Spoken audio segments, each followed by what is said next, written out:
Hello, this is Otto864. Sorry it's been a while. I've been kind of angered at Modern Warfare 2 and playing some StarCraft and some Halo. But gonna start with these answers for some of the questions that I had you guys I asked you guys to give me. I'll start off with some stuff, some questions that was asked about me as a person. From Pharaoh493. He asks, "How old are you?" I am 19 years old. "Do you go to college?" Yes, I go to college and I'm pursuing a major in computer science. "Are you white or are you black?" I am white, a very white kid. And last thing, if you could take one thing out of Modern Warfare 2, what would it be? I would have to say lag. And in that, I say that in most games, when you have X amount of X good of a connection, it doesn't really matter who has the best connection. But in Modern Warfare 2, it does for some reason. Not only that, but it plays a huge part on the gameplay. I mean, if you've got an average connection, let's say, and you're playing and you see someone who's got a really, really good connection, and even though they're not host, it will still be better for them than it will be for you, which is complete BS in my opinion. It's not like that in other games. In Halo, when people say, "Oh my gosh, it's lagging," it's because it's choppy. It's because they see characters moving like kind of choppy across the screen. That is how it should be. It shouldn't be on the lines of every single person is good based on what their connection speed is. Alright, the next question. What are some other maps that you can spawn horribly on? Like how they spawn in the same place over and over again. From Stone Not 1. Alright, here I've got some layouts from some of the maps. On this map, this is terminal. On the right side is the outside, and the left side is inside. The right side is very difficult to spawn camp. Um, those are not all the spawn points. There's more of them than that, but they're just kind of weird on that aspect. But the left side, you can very well spawn camp because there's only really two major spots. There's two ways you can hold it. You can hold it from inside the building, the little store at the very bottom, or you can go into the back and have a couple of people watching the store. I would personally like holding the store just because you can throw grenades in there, and it's just kind of easy in that aspect. The next one, this one, this is the map. What's it called? Skid Row. This is Skid Row. The top is the outside. The bottom is more of the inside. The bottom has a couple right in the middle that I don't have marked down just because they're a little bit harder to track down. But the top, that's pretty much all the ones on the top. This one's really nice because if you can hold the top area, you can keep on throwing grenades in there. You can get all your freaking your air support to do a lot of damage, and most of the time you can almost see them spawn, depending where you are. This one is Scrapyard. Scrapyard is really well known to being a very campfest and noob tube-ish. You don't really need to use noob tubes. I just don't think you should ever use noob tubes, but that's just my opinion. Alright, in the very bottom, inside that building, where that red arrow is, there's another one in kind of the top left of that building that I did not place down. But on this one, if you try to hold the red, they will spawn on that side area, that side arrow that's red. And if you have one person watching that, the rest of your team can kind of hold their spawn. And then for the top, I would recommend having two people on the right side to hold those two immediate blue arrows, and then the rest of your team watching the left and the front, mainly just the front though. And the next one, now this one is Karachi. Yes, it's Karachi. Here on this map, it's really easy to kind of spawn camp both sides, but the right side is like where you can actually get on top of the building, and you can see just about like almost the only way that they can go. They can go right underneath you, but if you have someone like if you have someone underneath you watching that too, you can pretty much have just two people holding that entire area. Now those two people will be like the people that watch for people that run out. The rest of the people would be in there getting a fuck ton of kills. And on the left side is the blue side, just get on top and have a couple of people maybe a little farther back for catching. This one is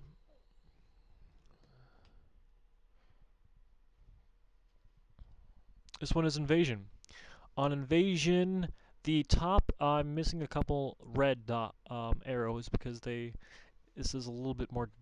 Yeah, I think it's like straight up in the middle, and then Another one over there. Upper middle too. But the red is not I would say you should try to spawn camp. I would definitely try to spawn camp the blue side, because the blue side is much easier to spawn camp. And if you have a lot of people over there, it can be you can literally watch them spawn and with literal like no real difficulty. Now, what you'd have to do on this one is have one person right above their base, because this is the side that has the cars, and you can get it right on top of their base. Right on top of their base, looking at those two arrows, and then a couple of people on the left, a couple of people on the right, just actually sitting on it. And this one is really well known. Here is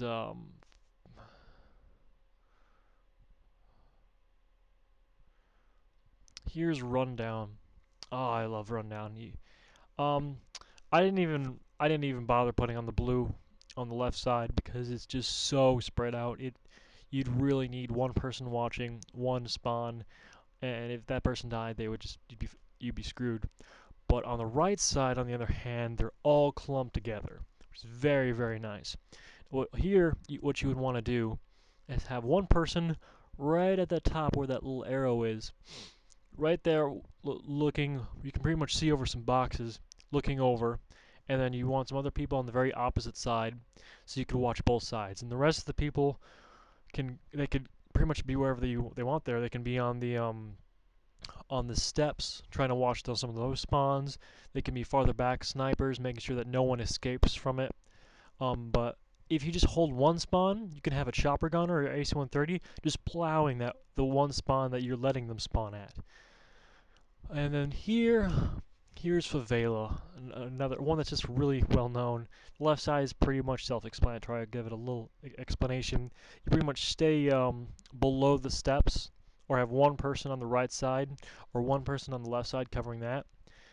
And at the bottom, you want to make sure that they can't get around by that little side corner area. But something I really want to talk about on this one was not the left side that everyone does, it's the right side. The right side, it can also be spawn camped relatively easily. On this side, you'd probably want, let's see here, max of 3 people. 3 people sounds right. One person would be on top of the building. He would be probably looking, actually you could have 2 people, probably, so 4 total. 2 people on top of their spawn. One looking at the 2 arrows that are right next to each other, the upper 2 arrows, and then the lower arrow down there in the graveyard, you'd have one person looking at. So you'd have 2 people looking at either of those, and then you would have another 1 or 2 people watching the other middle arrows. But here is just some gameplay of me trying to get a nuke with a riot shield that I would have gotten if the game would have ended and my teammates would have not been so awesome and kept on calling in stuff. But someone said I was unable to do it, but I just got a bunch of Harriers over and over again, and I kept on I was plagued with difficulties. This is the first game I actually played, and I played a few other ones, and then I just kind of got annoyed from the game because for some reason I was experiencing some lag. I'm not sure what it was. For like a couple days, which really kind of pissed me off and made me want to go play StarCraft. But I'll let you guys watch this while I read off some of the other questions. Alright. From COD Lover 22, what is better, the Xbox 360 or the PS3? I knew someone was going to ask this question. In my opinion, I like the PS3 personally. I love a lot of the Xbox games. I love Left 4 Dead 2. I love Halo. Really good games, but I like not having to pay for online, and I also like just Sony.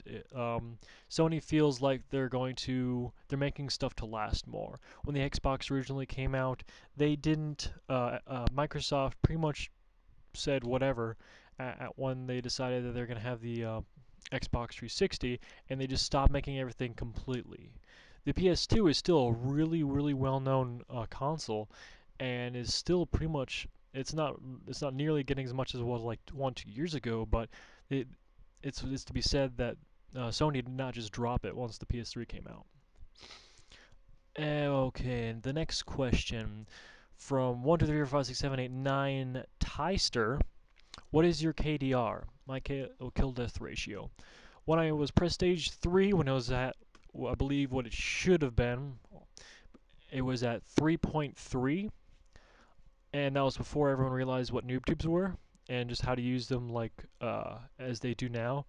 Anyone who's ever played PS3 knows that noob tubes happen a lot more on PS3, but that's what it was then. And then I got really bored of using the same guns that I was really good at. Well, tried different guns, tried some challenges where I only used some machine guns, and it's been going down progressively because I also changed my game style.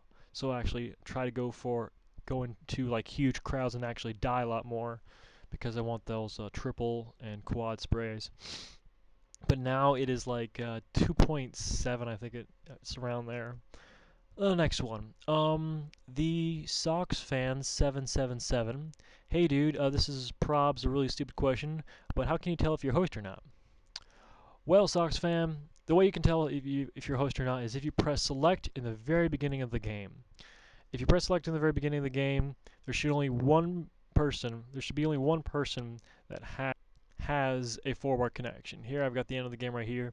You can see the host, at least I can't see the rest of them, but the host on my team, like if everyone else on the other team had 3-bar connections, the host on my team would have to be that Georgetown guy with a 4-bar or Skull Uffer with a 4-bar. That would be the only 2 people that it could be.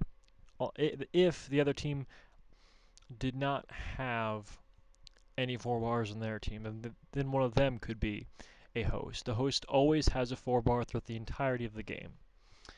And so that's how you can tell that. Going on to the next question.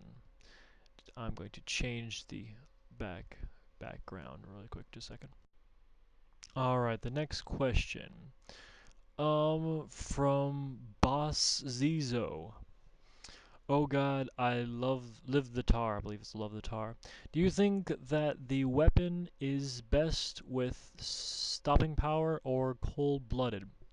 The actual weapon, stopping power, hands down. But the player, like if you're playing, do I think which one's better? I would have to say depends what you're playing and how your playstyle is. And what you're playing, of course, but if you never want to be detected, obviously cold-blooded. But if you don't really have any problems like finding people, like you always have a UAV up or something like that, I would definitely say stopping power because, in my experience, you want to kill people as fast as possible. I mean, if you're always getting headshots like non-stop, then like I would say use cold-blooded. But if you're just like a general consensus, like if you're using a trip shot weapon, definitely use stopping power because then most of the time, I mean, half the time you'll have one shot, like one trip shot will kill him, or 1.5. But if you have cold-blooded, almost always it's gonna take 2 shots to kill somebody. I mean, it's whether or not it takes more time to kill people, or whether or not you want people to be able to find you if there is a UAV. The next question from DXFan504. What is the best weapon? Oh, I have no idea what the best weapon is overall, but in my opinion, the best weapon is the TAR, just because its power is really good, and it's got a decent clip, and it's just suited for long range and close range. I'm an assault rifle person myself, so that kind of puts me on a bias. Okay, really quick, because we only got a minute left. I'm gonna speed through these. How did you manage to get beast KDs every game from final_moments? I killed a lot of people. I've played first-person shooters for a long time, ever since GoldenEye came out, and I've just naturally been able to see where people are and be able to react really fast. Another thing. Okay, Kuipers0. No, he's asking, because I can't really read it, are titles and emblems coming back in Black Ops? Yes, they are, but you will be able to customize them. And then TrixFix1, are there pro perks? Yes, there are pro perks, but Stopping Power is not, and Juggernaut are not going to be one of them, so you will be able to have a lot of different choices. And some of the stuff have been thrown around, so you won't be able to have the same types of things. Well, that's it for me. Everyone have a great night.